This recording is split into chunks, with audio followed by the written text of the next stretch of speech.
ಋಷಿ Prabhakar ಗುರೂಜಿಯವರು SSY ಸಿದ್ಧಿ ಸಮಾಧಿ ಯೋಗ ಸಂಸ್ಥೆಯನ್ನು ಸ್ಥಾಪನೆ ಮಾಡಿದ್ರು. ನಾವು ಆ ಕ್ಲಾಸೆಲ್ಲ ತಗೊಂಡಿದ್ದೀವಿ. ಒಂದೇ ಒಂದು ವಿಚಾರ ಹೇಳಲಿಕ್ಕೆ ಇಷ್ಟಪಡ್ತೀನಿ. ಅದರಲ್ಲಿ ಜವಾಬ್ದಾರಿ ಹೊಣೆಗಾರಿಕೆ ಅನ್ನೋ ಒಂದು ಚಾಪ್ಟರ್ ಬರುತ್ತೆ. ಏನೇ ಆಗಲಿ, ಒಳ್ಳೆಯದಾಗಲಿ ಕೆಟ್ಟದಾಗಲಿ, ಪ್ರತಿಯೊಂದಕ್ಕೂ ನಾನೇ ಹೊಣೆಗಾರ, ನಾನೇ ಜವಾಬ್ದಾರ ಅನ್ನೋ ಒಂದು ಕಾನ್ಸೆಪ್ಟ್. ಪ್ರತಿಯೊಬ್ಬರೂ ಆ ರೀತಿ ತಿಳ್ಕೋಬೇಕು. ಸಮಾಜದಲ್ಲಿ, ಮನೆಯಲ್ಲಿ, ವೈಯಕ್ತಿಕವಾಗಿ ಏನೋ ಆಯಿತು ಅದಕ್ಕೆ ನಾವೇ ಜವಾಬ್ದಾರು ಅನ್ನೋ ಒಂದು ಮನೋಭಾವ ನಮ್ಮಲ್ಲಿ ಬೆಳೆಸ್ಕೋಬೇಕು. ಏನೇ ಒಂದು ಹಾನಿ ಆಗ್ಬೋದು, ಏನೇ ಒಂದು ಅನಾಹುತಗಳಾಗ್ಬೋದು, ಅದಕ್ಕೆ ನಾವು ಜವಾಬ್ದಾರಿ ಅಂದ್ಕೊಂಡ್ರೆ ಮೇಲ್ನೋಟಕ್ಕೆ ಇದು ಹೆಂಗಪ್ಪ ಅಂತ ಅನ್ಸುತ್ತೆ ನಿಮಗೆ. ಈಗ ಉದಾಹರಣೆಗೆ ಮನೆ ಒಳಗೆ ಏನೋ ಒಂದು ತಪ್ಪಾಯಿತು, ಅದಕ್ಕೆ ನೀವೇ ಜವಾಬ್ದಾರಿ ಅಂದ್ಕೊಳ್ಳಿ. ಯಾಕಂದರೆ ಪರೋಕ್ಷವಾಗಿ ಪ್ರತ್ಯಕ್ಷವಾಗಿ ಅದಕ್ಕೆ ನಾವು ಕಾರಣ ಆಗಿರ್ತೀವಿ.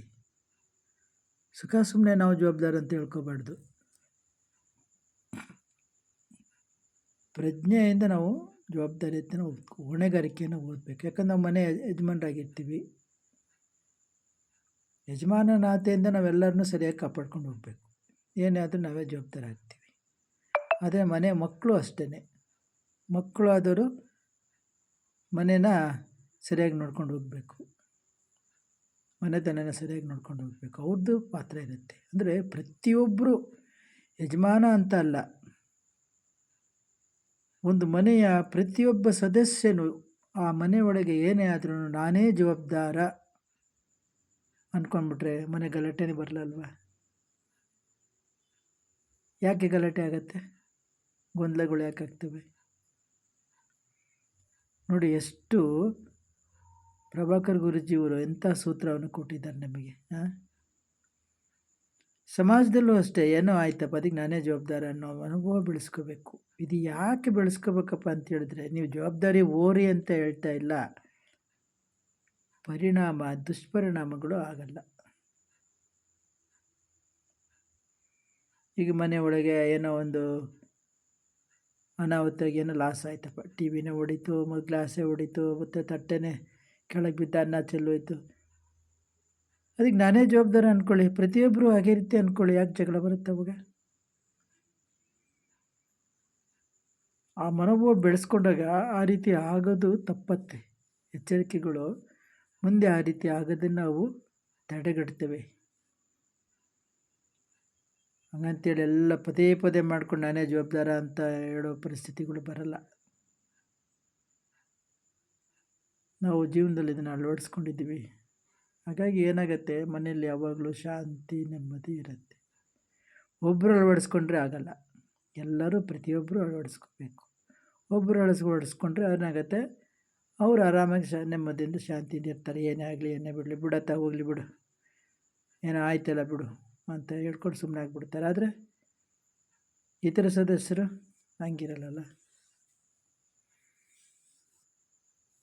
ಅದನ್ನು ಸೀರಿಯಸ್ ಆಗಿ ತಗೊಂಡು ಜಗಳ ಆಡಿ ಮತ್ತೊಂದಾಗಿ ಮನೆ ಶಾಂತಿ ನೆಮ್ಮದಿಯೆಲ್ಲ ಹಾಳಾಗೋಗುತ್ತೆ. ಹಾಗಾಗಿ ಇದು ಒಳ್ಳೆ ಸೂತ್ರ. ಸಮಾಜದಲ್ಲಾಗಿರ್ಬೋದು, ಮನೆಯಲ್ಲಿರ್ಬೋದು, ದೇಶದಲ್ಲಿರ್ಬೋದು, ಪ್ರಪಂಚದಲ್ಲಿರ್ಬೋದು, ಏನೇ ಆದ್ರೂ ಅದರಲ್ಲಿ ನಾನೇ ಹೊಣೆಗಾರ, ನಾನೇ ಜವಾಬ್ದಾರಿ ಅಂತ ಒಂದು ಪ್ರಜ್ಞಾಪೂರ್ವಕವಾಗಿ ನಾವು ತಿಳ್ಕೋಬೇಕು. ಇದು ನಮ್ಮ ಒಳಿತಿಗೆ ಹೋಗಿ ಅಷ್ಟೇ. ನೀನೇ ಜವಾಬ್ದಾರಿ ಇದ್ದ ತಕ್ಷಣ ನೀನು ಲಾಸ್ ತುಂಬಿಕೊಡು ಅಂತಂದು ಯಾರು ನಿಮಗೇನು ಹೇಳೋಕ್ಕೆ ಬರಲ್ಲ. ಅದೇನಾಗಿದೆ ಅದನ್ನ ತುಂಬಿಕೊಡಪ್ಪ, ನೀನೇ ಜವಾಬ್ದಾರಿ ಅಂದ್ಬಿಟ್ಟಲ್ಲ ಹಂಗಂತೆಲ್ಲ ಅಪಹಾಸ್ಯ ಮಾಡೋಕ್ಕೆ ಹೋಗ್ಬಾರ್ದು. ಇವೆಲ್ಲ ಏನಪ್ಪ ಅಂತೇಳಿದ್ರೆ ಮಾನಸಿಕ ದುಗುಡ ಕಡಿಮೆ ಮಾಡುತ್ತೆ, ಮನಸ್ಸಿಗೆ ನೆಮ್ಮದಿ ಅಂತ ಕೊಡ್ತವೆ. ಈ ಸೂತ್ರಗಳನ್ನೆಲ್ಲ ನಾವು ಅಳವಡಿಸ್ಕೊಂಡ್ರೆ ಇದರ ಪರಿಣಾಮವನ್ನು ನಾವು ನೋಡಬೇಕೇ ಹೊರತು ಬೇರೆ ಅಲ್ಲ. ಹಾಗಾಗಿ ನಿಮ್ಮ ಮನೆಗಳಲ್ಲಿ ಅಥವಾ ಸಮಾಜದಲ್ಲಿ, ಆಫೀಸಲ್ಲಿ, ಏನೇ ಆದ್ರೂ, ಜಮೀನಲ್ಲಿ, ಓಹ್ ಅದಕ್ಕೆ ನಾನೇ ಜವಾಬ್ದಾರ, ಬಿಡು ನನ್ನಿಂದನೇ ಹಿಂಗಾಯ್ತು ಬಿಡಪ್ಪ, ಹೊಣೆಗಾರಿಕೆ ನಾವೇ ಹೊರೋಣ.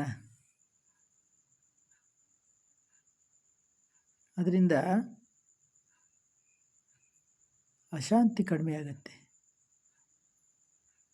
ಇದನ್ನು ಬೆಳೆಸ್ಕೊತ ಹೋಗೋದ್ರಿಂದ ಮಾನಸಿಕ ನೆಮ್ಮದಿ, ಶಾಂತಿ ಸಿಗುತ್ತೆ ಅಲ್ವಾ.